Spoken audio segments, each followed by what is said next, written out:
So we have Jerry Bird here with us today. He was in the first class of the Hall of Fame in 2010. Jerry, tell me, what got you skydiving? Girls. There's two things. I told you I grew up in West Virginia, and I was lured by the surfing music and California girls and the lifestyle and everything. And so as soon as I could get away from a steel town like Pittsburgh, but I was not in Pittsburgh, I was in a little town called Weirton, West Virginia, but essentially it was one big steel mill.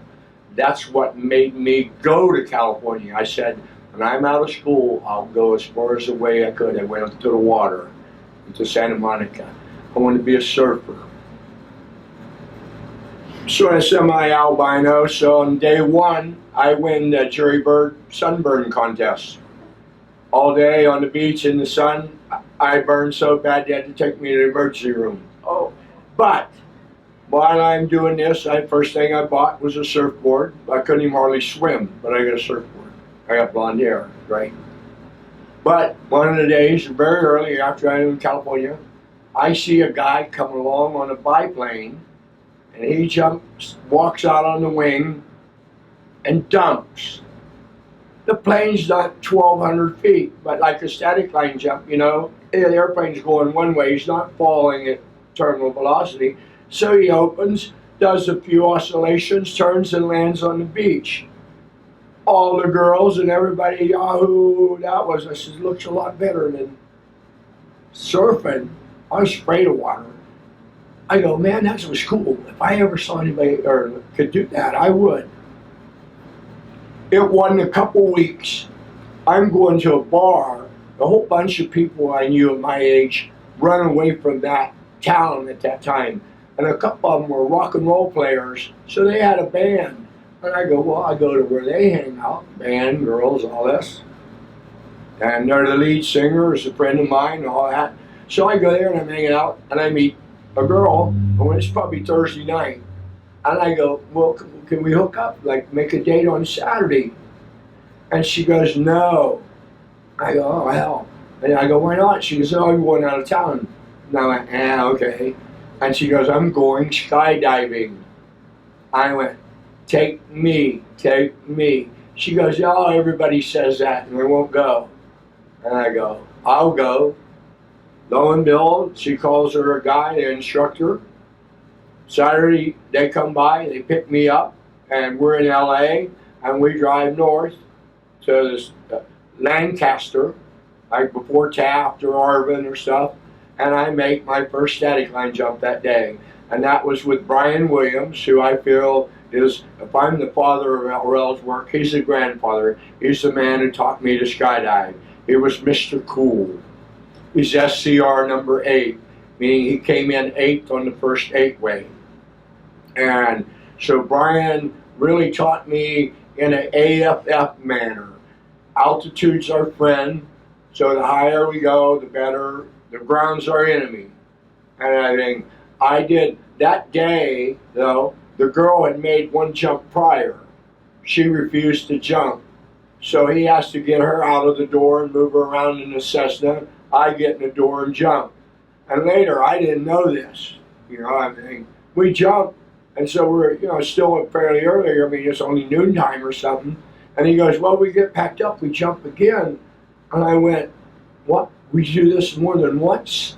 He goes, yeah, it's like sex. The more times you do it, the more fun it is. I went, great, I'm in. So I think that weekend I made 3 jumps. The next time we go, he goes, hey, you got to do a clear and pull, and then we're going up. He goes, you know how, and what he did is a static line, which was different than AFF. Remember when we went through the radio, talked the student down? He would just take the Cessna on and climb a little bit and come back over top and jump right over top of you. And as he fell by you, yell at you and pull, and then say, follow me, turn left, follow me, turn right, and then follow him in and land right beside him. He talked you right into landing. So, and he always wore what he was wearing on the street. He wore hush puppies. He didn't wear jump boots. And Brian was noted for doing stand-ups. He landed soft. That's better than rolling in the dirt. How do you impress the pretty girl if you land in front of her and you got a broken arm when you're done? Kapunk. But you do a stand-up in front of the girls, and then you ask them, could you help save my life and help me pack my round parachute, because I need somebody to lean back in the harness and hold tension. So he goes, now you have a captive audience for 15 minutes while you flake your parachute and pack it and get to know the people. And he goes, that's what landing is about. You don't land over there in the dirt and roll around in the dirt with your nice clothes on. Land next to your car, land where you're going to tie your parachute onto. So he was a great spotter. He always did stand-ups. I made over 3,000 jumps on round parachutes. At different times, I made 100 stand-ups in a row. And that means I landed soft. And I could do that with a round parachute. I never hurt myself skydiving, but like 20 years after I quit skydiving, I break my ass falling out of a tree. Find out I'm a bird, but you still can't fly. So, Jerry, tell me about the environment. As you mentioned, you're known as the father of RW. So, what was the new thing when you were a student, and where did you take it? Well, I'll tell you what. For all the high tech and the cameras and what we're doing here today, people don't realize that a golden era of skydiving was the mid-60s here in Southern California. And there's 2 or 3 reasons. One, there was a TV program called Ripcord that was on weekly about skydiving, and you're seeing actors where skydivers were actually playing skydivers. And the guys I skydiving with, Bob McClure and Lee Hunt and Lyle Cameron and Bob Sinclair, these guys were on TV. You know, and then you go, oh, that's pretty cool. And they jump with us on the weekend. And boom, Bob McClure, who's in the Hall of Fame, he was my best friend at that time. He was tall, dark, and handsome. He worked in Hollywood. He was the #1 cameraman in the world at that time. And when he put the camera down, he was the best guy ever. So he was everybody's hero. He flew, like these rich guys out here, he flew to the drop zone in his own private plane, a Swift 125. He went, well, ain't that cool? You know, you got your own airplane and everything. But he jumped state-of-the-art equipment. So that was about the movies. But he died making the movie Don't Make Waves with Tony Curtis and Gina Lollobrigida and Sharon Tate, who got killed by the Manson murders. And these guys were doing outrageous stuff. I had a guy talking out here jumping, you know, the no rigs and the hidden rigs and everything. Down the Don't Make Waves, they jumped at Malibu. Bob's wearing full movie 35mm camera this big with a weight belt. The other guy's a TV recorder who accidentally falls out of the airplane. He was wearing a harness with a round reserve stuffed under his t-shirt. 1 parachute. They did this jump over and over and over. The idea was, you spot here, it's early morning, the cameraman lands on the beach, the guy with a little parachute lands in the water, the boat picks him up. They did this for like 4 days like that. The FAA one day don't give them permission to jump in the morning. You have to jump in the afternoon. The winds change. Cameraman's landing in the water for the first time with his huge camera with the weights on. No flotation. He said, I got so much stuff on flotation belts that could help me. But what killed Bob McClure was, instead of taking that $1 million camera off and chucking it, like cameramen do with a big helmet, they take it off and they hold it by the chin strap. When he hits the water going in, feet first, right by the pickup boat. The camera is buoyant. He clips the camera through his cheekbone and eye, and it knocks him out. The boat thinks he's okay. They're never supposed to pick up the cameraman. The guy on the little reserve is way over there. So they go for him. Bob never comes back to the surface. We find him the next day sitting on the floor, holding the camera, still in his hand. But Don't Make Waves was a full-time movie. And then the Gypsy Boss, who was the epitome of skydiving and for public consumption. I said, the old days, here again, this is a road show like these guys today with their wingsuits. I want to be the first to land it. The first guy in the net. I want to be the first. That was the theme of the Gypsy Moss. I want to land it. I want to fly the wing.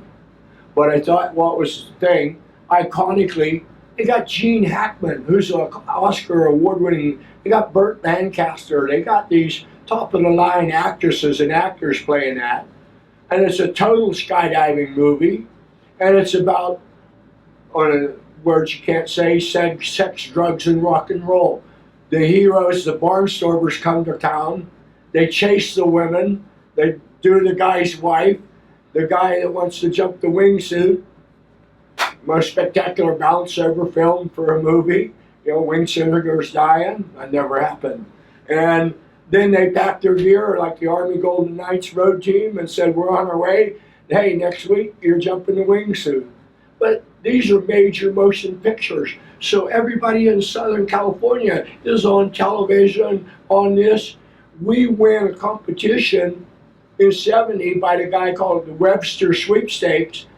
And at first he was just going to pick people because he wanted to demonstrate RW to the world, but he held a competition. Well, my team won it, and first place was a free trip around the world on me, filmed by Ray Cottingham, Hall of Famer, Carl Banish, Hall of Famer, organized by Jerry Bird, Hall of Famer. We're on the cover of that calendar I have. So we go to Bled, Yugoslavia in 1970 as the world's first free-fall exhibition team and put on demos. 100% free. Ted Webster said guys were fighting with their wives because you're going to Europe for 30 days, you SOB. Ted goes, you can bring your wife. I pick up the tab. I got a living girlfriend. You can bring your girlfriend. I pick up the tab. Bring your dog. I'll pick up the tab. It's 100% free. I quit my job as a computer programmer and systems analyst and everything and became a full-time skydiver at that time. So it was the success. One, I was surrounded by amazing people that were making the movies. Bob McClure, when I first met him, he's jumping a motorized Nikon, could switch to fisheye lenses or this or that. He's got a Newton concentric ring sight, which a lot of people still tell you was the best ring sight in the world. He got a battery-operated motorized Nikon, and he's jumping and shooting 16 millimeter movie cameras. So we went and watched our skydives instead of like the 130 way out here the other day you're watching on TV. We went to Hollywood and watched them in a movie theater, full size. So we got spoiled. What's this little thing on the TV you're showing us? We saw full-size skydiving by one of the great cameramen in the world. I was lucky that I was always surrounded by somebody. Bob McClure was a great friend of mine, and he was at that time the leading cameraman. There was always somebody filming on our jumps. And then Carl Banish was dating one of my roommates' girlfriend, this girl's sister-in-law or something. And so Carl became my buddy real quick. And so we're in his movies Sky Capers and Masters of the Sky.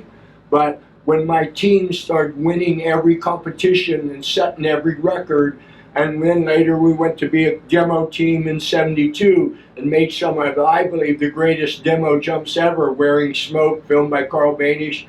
Randy Forbes has edited it into a '72 at Tahlequah with the All-Stars. Or the 24-way they're going to recreate here was on Life magazine. Have you seen the I've Got a Secret? For the world out there, you got to look. Called I've Got a Secret, 1972, with Alan Alda. Alan Alda's the guy from MASH, the doctor. MASH series started that year. Steve Allen's the host. They got a panel. The 24 Ways, the film, they got the circle of people. All these guys are here from that group in a circle, and the person, and this is 1972, so I can't add that, 47 years ago, the guy who comes out from behind the curtain is me. So that's it's on YouTube, but you got to Google exactly, I've Got a Secret, 1972, Alan Alda, and that'll pop up.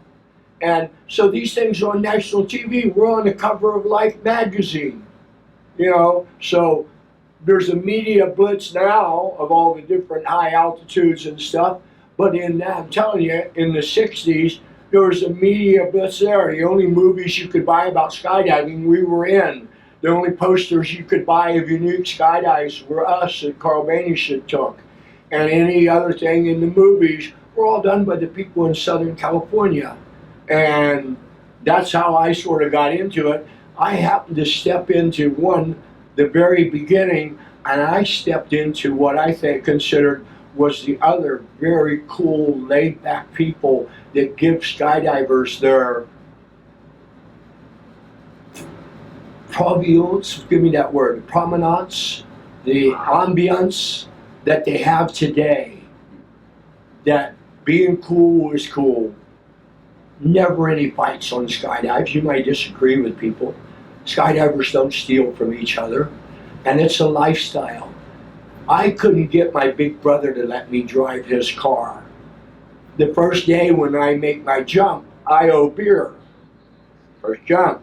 There was still a tradition back then. I rode with the other people. I don't have a car. A guy that's one of the regular jumpers goes, "Here, take mine." Throws me his keys. I got the keys of a guy I don't know, and I go, "Which one is it?" He goes, "It's that new Corvette right there." I'm 20 years old or so. I go take this guy's Corvette and don't even know him, drive it to town, buy the beer, come back. "Here's your keys, thank you, sir." "Hey, sir, we're friends, you're a skydiver." So the camaraderie that I've started with has carried over till this day. And just to keep talking, I'm here because of a reunion of my teams of friends of my youth, my teams of the 69s, and me, a hippie at that time, 70 winning that meet to go around the world, 72 winning the national championships, first ever in 10-way, and I'm seeing some of those people almost for the first time since then, because I left that year. So it was quite nostalgic for me to come back. So my friends had me fly into Burbank. I don't even recognize Southern California. I left in 72. The picture of us over Paris Valley, you can't even tell. There's a desert down there and everything. And so I tell them, my two good friends, I don't know anybody in Paris Valley. I said I knew the Canasters a long time ago and Dan BC, but he's probably busy. And we couldn't even find a place. We think the wind tunnel probably sets a long ways away from where the people are going to be. So we drive all over the place. So now we drive in. We park way out there, and I'm limping with my thing, getting in here. And I'm about tired, and I go, when there's people lecturing, I always have the thing, don't talk. Somebody's up there talking. So let's just sit down right here. So we sit down right here. And I go, well, see, I look around, there's people in the airplanes. I don't know anybody, but let's just take a breather here. And about that time, coincident or not, I don't know that the 128-way, 130-way group is here, okay? And they are just starting, or I got their group together for their debrief. And one of the leaders made eye contact with me sitting 100 feet away on that bench. And he told Dieter, that was Patrick, and the 130 people turned around and spontaneously gave me probably a 10-minute standing ovation. With my two friends that hadn't seen me or knew anything about me after I left California, me saying I don't know any. Dieter and Patrick Pass are like my sons. And I go, this is my group from World Team. And I go, I knew like every one of them. But they had me teared up. And Sam and Raylene, my two friends, go, Bert, how does this stuff happen? They didn't know I was coming. I didn't know they were here. And I didn't know, because they had to hold their backs turned, what that group was even. Magic. Amazing. We take a Family, break. whatever drop zone you go to. So, can you tell me about any very memorable jump? One that stands out more than most? Well, sometimes you do so many. Because I did a lot of firsts. I go, hey, you could say jumping Angel Falls when I had 2 base jumps and being with the first big group that ever went there. And I go, yeah, that was memorable. But before that, I jumped El Cap when it was legal. So doing base jump with a regular rig with no training, with a RW rig, I thought I'm like a lemming. I'm running off this and dying with the rest of them. But I did it, But coming from behind on the 10th round to win a world championship or a national championship, and like against the team at one meet, we never led the meet to the 10th round, and the clock is 50 seconds in 10 way at 49.8 seconds. We took the lead in the meet by 1 point for the first time, and 0.2 of a second later, the meet was over. We win. And we went on to become 3-time world champion mirror image 8-way formation. That was 1981. That's a memory to come from, because everybody else had us beat halfway. We made a lot of mistakes halfway through the meet. We're losing by 7 points. And I kept going. Our motto was, we are the champions, queen. They can't beat us. Let's keep going. And we overtook them on the very last jump at the very last second, going faster than we ever did. We did a thing in 8-way, tempo. Make sure you score the first point before you score 2. So if you're going to be slow, be first, slow on the first. As the clock's going out, like music, instead of 1, 2, 3, 4, you go 1, 2, 3, 4, 1, 2, 3, 4, 1, 2, 3, 4. Because this is also the 3rd or 4th or 5th time you've done that sequence. So do it faster at the end of the clock. If you mess up, you lose anyway. But at the beginning, you lose a whole lot of points. At the end, you only lose a little bit of time.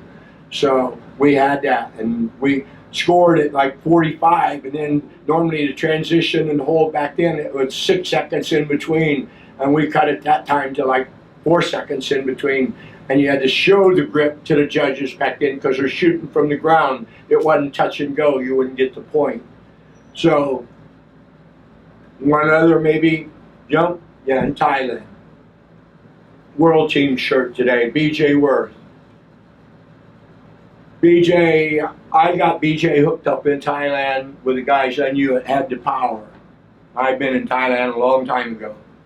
And so I went back in '79 as coach of the bench. All the guys that were on the line and the guys who got cut or the extras. And when the world team would land, and while they're debriefing, we'd get our airplane to go up, and I'd get to evaluate these guys. Okay, I had to line them up at the end of the day, and I had them, even though I had 50 people, I'd give BJ a hot list. Here's the 5 best I have. And so the captains didn't get to come over and from the 50 people get to go him, or him. No, it was the ones that could do good on the dives I gave them. And I'd have even the 50th guy. Well, you made 6 jumps with me yesterday and you didn't get in once. How do you think I'm going to promote you? I'm only building 40 ways. But on the last day, when the team couldn't build a 300 way, they decided they were going to build as big as they could. But the one thing these captains don't have is sometimes the cojones to cut their friends or the teammates that played their way around the world to come there. And I used to be a judge, or I am a judge, and they would let me walk around in each captain's room and go, I don't even know your guy's name, but you didn't get in on that last jump. you're off. Go to the next room. You guys, the French, Patrick Pass, can I get you some water? Great skydiving, keep it up. Same with Dieter's group. Great skydiving, keep it up. You don't have to give them a thing. Went to one team, out of 12 people, I cut 7 of them. And so we ended up with 281 people. And none of the captains or me, who was the guy in charge, at the end we go, okay, we're going to go up. There's any captain, your last chance that you want to stake your life, that you'll take one of these guys off the bench, and the only slots that are left are like go out last, and you may be docking last on a 300 way. And I got, these guys can't get in a 40 way jump. And so BJ goes, Bird, who's your co-captain? And I go, this military guy right here. He goes, he's now the captain. You're on. So now I'm on world team on this jump. You know, I'm a guy from the beginning of skydiving.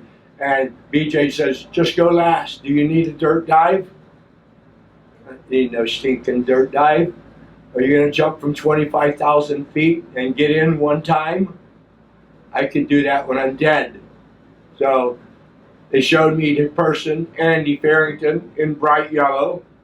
Easiest color in the world to see. You're docking on him on the blue section, go out last. That was the only jump I made with him. We made the world record. How'd I do? Perfect. Yeah. Awesome. We docked, Andy Farrington docks, I'm a quarter second behind him. Andy Farrington was marvelous. You line up in waves to do these things. Our point man was lining up, they were making our whackers too far away from the base formation. And Andy and I are in the back row. And he realizes that, you know, and he's an instructor in all this. He does like a verbal hop and a weave and does the side body AFF on our point man, flies him forward about 15 feet and says, stay there, let's go, comes back to where we are. So, you know, that's real skydiving. Or on one of the jumps, we had a guy go low who got in the wrong slot. And you're in whackers, and here's 2 whackers, and his slot's over here. So he's already like low. How's he going to get there? By backing up, going around and do that. We unwhack and let him cut across and then re-whack. What else you going to do? He gets in. Thumbs up, mate. That's teamwork. Yeah. Be aware. If he's not in, it don't work. Well, Bird, you let go. Well, we let go so he could get over there. Otherwise, he ain't going to make it up and get in. And so that was like, when you jump with great people, makes skydiving a lot simpler. You just be aware, stay alive out there.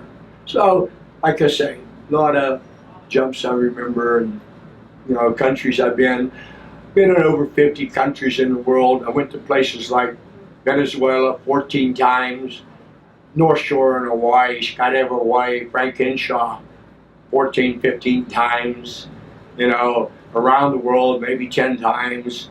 Bali, Indonesia, Australia, you know, all over every country in Europe and Scandinavia. Iceland, one of my favorites, you know. But the idea was skydiving is a really fun sport. It's high speed with a lot of energy. My advice to people is be safe, follow the rules, don't hurt yourself, don't die. It's high speed sport with high speed results. My 40 years after skydiving, 3,000 on round parachutes, I walked away from skydiving without hurting myself. Then I fell out of the tree. Cut. Yeah. Jerry, thank you so much for talking to us today.